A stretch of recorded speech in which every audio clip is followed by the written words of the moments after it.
Welcome to the Network Build Grow podcast, the show where business owners, entrepreneurs, and professionals share their stories, lessons learned, and powerful strategies for building relationships and growing their circle of influence. With Melissa Taylor, your host, each week we'll bring you actionable insights to help you build a better network and a better business. Let's dive in. Good morning, Jo. How are you today? I'm great, thank you. Good. Now, are you in America right now, or are you traveling somewhere? I'm in America. You are in America. You are in America. Oh, that's wonderful. So before we get started, I know that your business is very kind of what I call mission-based. Like you really have a purpose, kind of a drive to change the way people kind of live. So tell me about your business and what you're doing with all of that. So Wild and Free Journeys came about 2 years ago, but it came from a lifelong passion of traveling and exploring the world in a new way. When I say a new way, I like to slow down and ask people to be more curious about where they're going, more connected to the local people, and just to allow themselves time to experience the local culture rather than rush through at 100 miles an hour. And hopefully they come back more connected and having had an amazing experience because they've allowed themselves to look at the world in a slower way. Yeah, I think that's wonderful. Actually, my son was actually saying the other day that the perfect vacation is a mix of see the things that everybody, that you want to see, but then go outside the cities and just kind of immerse yourself in how they actually live and Yes. how things are different. Yes, definitely. You hear about people saying, I've been to England, for example, my home country. And then I say, where did you go? And they say, London for 2 days. I'm like, that's lovely. London is lovely. You need to see some of those things, but it's not England. It's not all of England. You need to see those villages. You need to sit in the country pubs.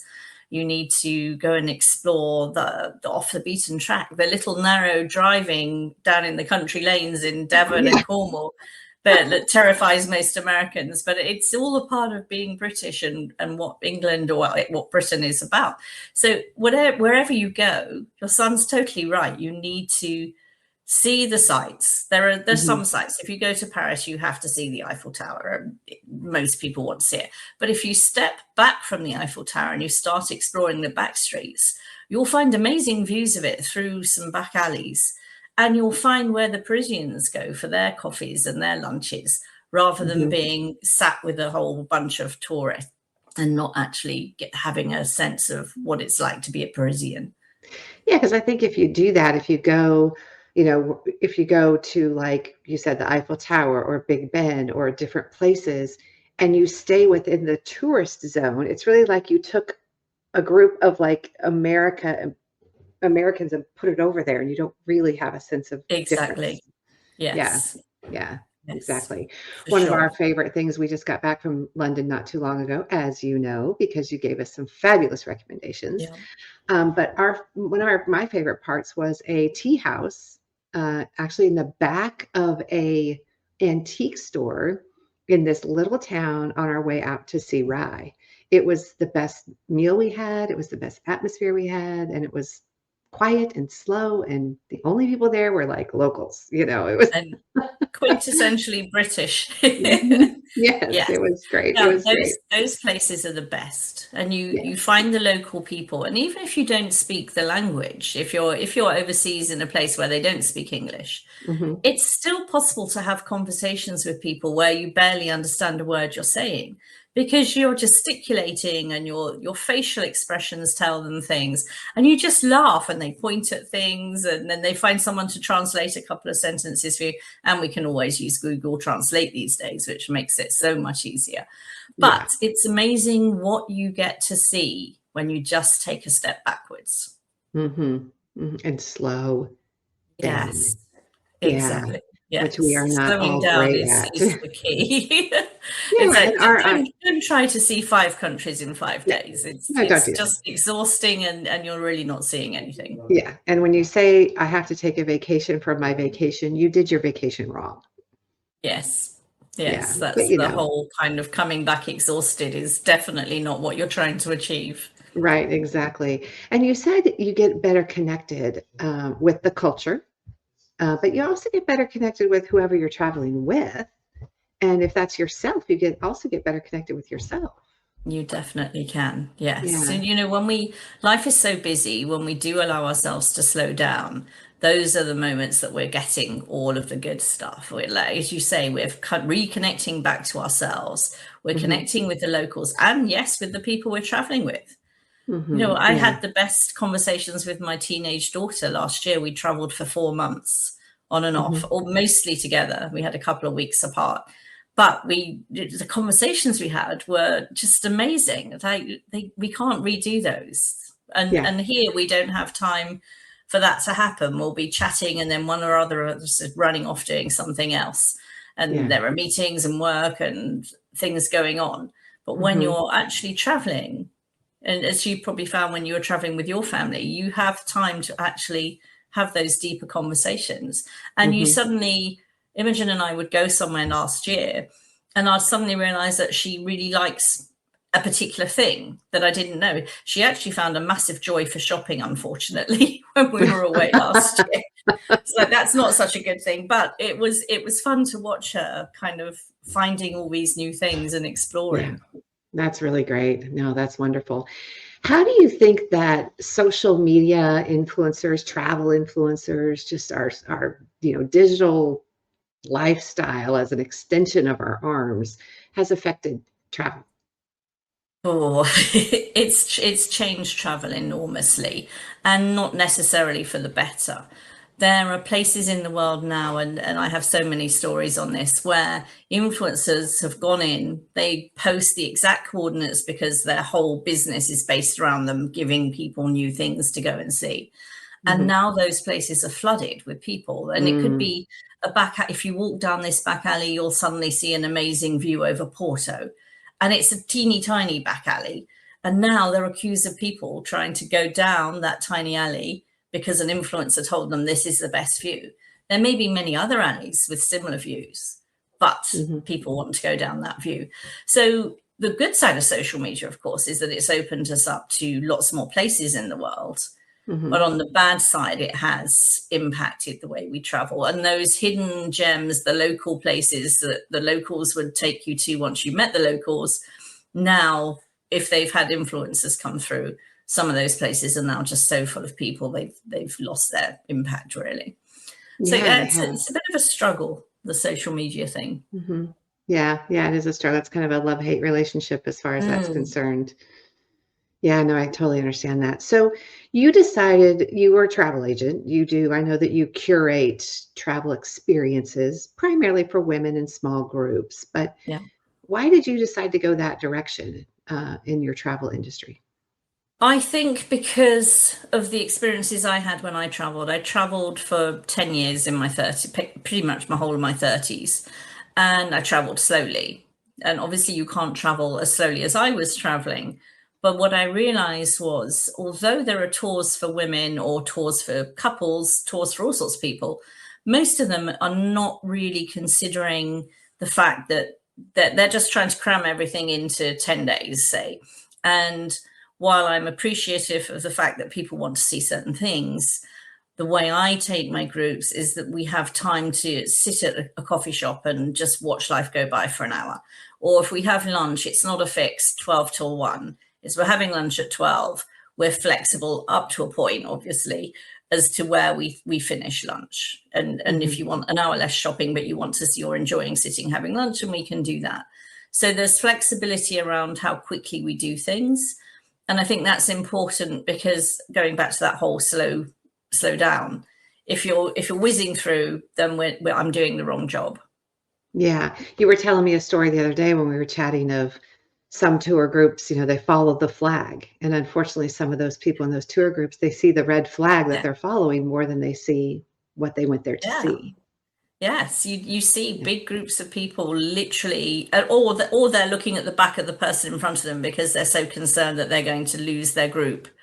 Yeah. And it's such a shame because then if they just stopped, even just stood still in that square, for instance, for 2 minutes, they would just see so many things happening. They would Yeah. see little groups of families. They would see people jumping in fountains. They'd see tourists taking photos, but they'd see things rather than not see anything and just whiz through and catch a glimpse of Buckingham Palace as they run past. As they run past. Yeah, exactly. So your tours are intentionally curated to have time and flexibility and not see 10 things in one day. Yes, Yeah. definitely. Yeah, Yes. that's great. Let me introduce you to the Speaker League, where great leaders are made. It's a community built around world-class speakers, real training, and the kind of opportunities that put you in front of a room and dare you to own it. Everything you need to go from good to unforgettable. Train, speak, win. The stage is yours. Your voice, your moment, your stage. Join now at thespeakerleague.com. What kinds of places do you go with your tour groups? All over the world. This year we're going to Malta and Sicily and Morocco. Next year will be Iceland, Scotland, and Ooh. probably the Amalfi Coast, but the Amalfi Coast that most people don't go to. Ah, okay. So some of the Yeah. spots that are exactly like the very touristy villages, but not touristy. Yeah, no, that's There's wonderful. some We went to real the hidden Amalfi. gems in that one. Yeah, we went to, we stayed in Portofino on the Amalfi Coast 2 years ago, I think it was. It's beautiful, but it does. It has It's a a lot of stunning people there. region. hmm Yes. Yeah, there was definitely a lot of people there. So in your business, because you are solo business owner, Yeah. how has networking played a part in the growth of your business? It has a really big part in the growth of my business. I love finding the right networking groups. And once you find one and you find your community and they get to know you, I think it's just a brilliant way to get the message of my business across. So, for instance, your networking group that I absolutely love, people there, I know some of their businesses reasonably well.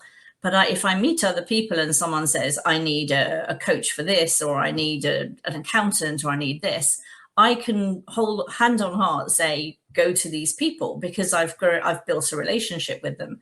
And likewise, if someone says to them, a friend of mine really wants to go on a trip, but she doesn't want to be in a big group, then they can say, Joe's the person you need to speak to with Yeah. authority, without kind of, and you, I think it's for me, it's one of the most important things to have in my diary of my networking groups and meeting up with people and building those relationships within those groups.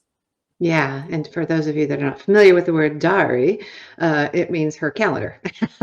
Yes, have those times definitely scheduled onto your calendar. That's wonderful. So when you go to like an event, say you go to a networking event, whether it's a social or it's, an event with a speaker or it's a mastermind, what's your intention as you walk in the room? Like, what are you going there for? Quality, quantity, kind of tell us about that. Definitely quality. I'm looking to learn more about the people there, find out what they're doing, what's their interesting thing that's happening in their world. Finding ways. I love connecting people. So if I chat to one person and I have a friend that's totally nothing to do with networking, maybe, but I know that they're looking for something along the lines of what that person does, I like to make those introductions. But I always like to ask a question that isn't what do you do? Everybody asks you, what do you do? So I like to say to them, what are you doing that's interesting this week? What's happening with your business right now? And that way I generally find something that they say that will spark an idea in my head. It's like someone I know might help them with that, or someone might be a good fix for them. So it's just kind of building on those connections.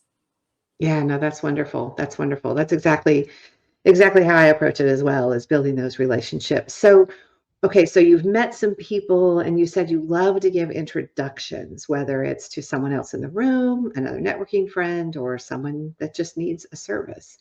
What is your kind of go-to way to actually make that introduction? I will normally try and contact them. So if I have a friend outside of networking and someone in networking that I think is a good fit, I'll generally set up a three-way chat to start with and say, hey, Ellen, this is Fred, and Fred does this, and I think you two would be a great fit, and then I can drop out of the conversation.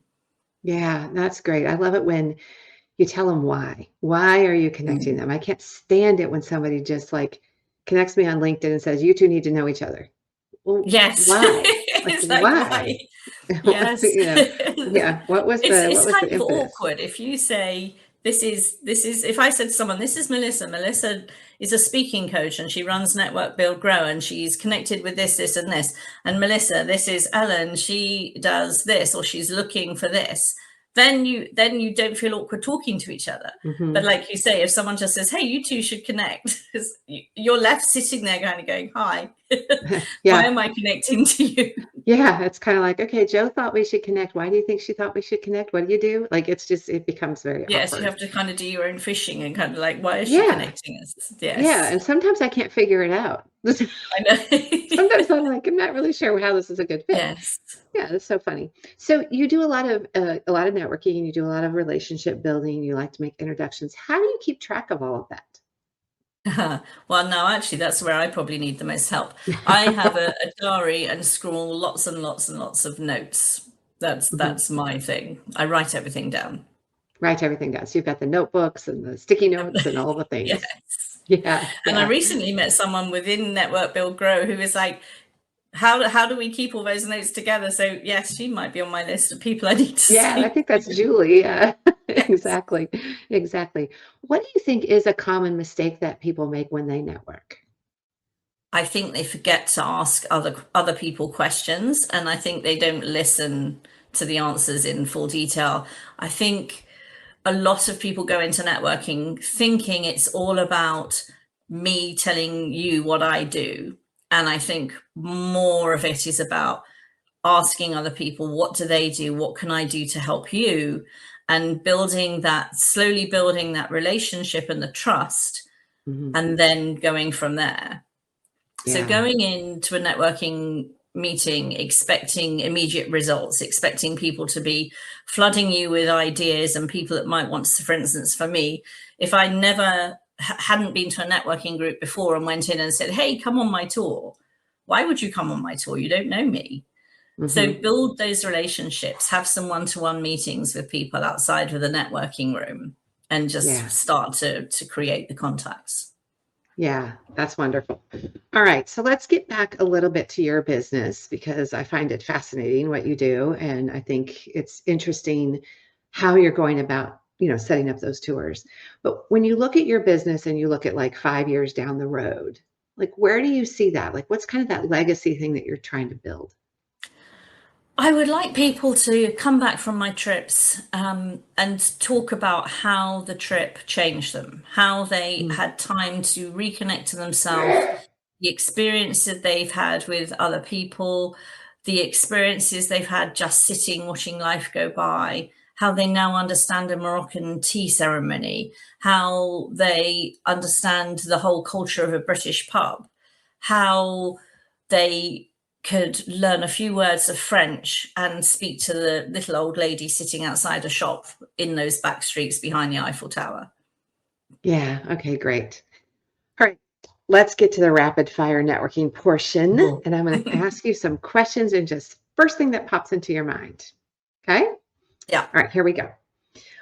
What is the first thing you do to follow up with someone that you meet in a networking group? Reach back out to them and set up a one-to-one meeting. So you do one-to-one meetings. What do you try to discuss in the one-to-ones? I like to get to know more about what their business entails and what I could possibly do to help their business with connections, and also to give them a chance to find out more about what I do and how my tours work and why I'm different. Okay, great. Wonderful. Okay, next one. We already answered that one, the quality or quantity. You definitely go for quality, but what's one way that you add value to the networking group without expecting anything in return? I like to help out where I can, if at all possible, and just kind of look out for people that are on the edges of conversations. If there's someone on their own and there are lots of little groups chatting away to each other, go speak to that person that's on their own. I'll tell you, as someone who runs networking events, I love you, because it's very difficult as the person who's running the event to be able to get around and try to integrate everybody into conversations. So you see those people kind of on the fringes, and it's wonderful to have members like you that bring people into those conversations. So thank you for doing that. All right, one more thing and I'll let you go. What is one piece of advice you would give someone who is brand new to networking? Maybe never been to an event or is just now only gone to a few. What's a really good piece of advice that you could give them? Definitely listen to people, ask them a question, but an interesting question, not just what do you do, or maybe what do you do followed by what is the most interesting thing that's happening around your business this month, and then book some one-to-one calls and just get to know people a little bit better. And keep track of it. Take good notes. Take good notes. Yes. Well, thanks for being with me this morning. It has been great to talk to you. It's been fun. Thank you. Yeah. Thanks for tuning into this episode of the Network Build Grow podcast. If you enjoyed today's conversation, be sure to subscribe, leave a review, and share it with a fellow entrepreneur or professional. And of course, if you're not yet part of our community, visit networkbuildgrow.com to connect with us. Until next time, keep building and keep growing.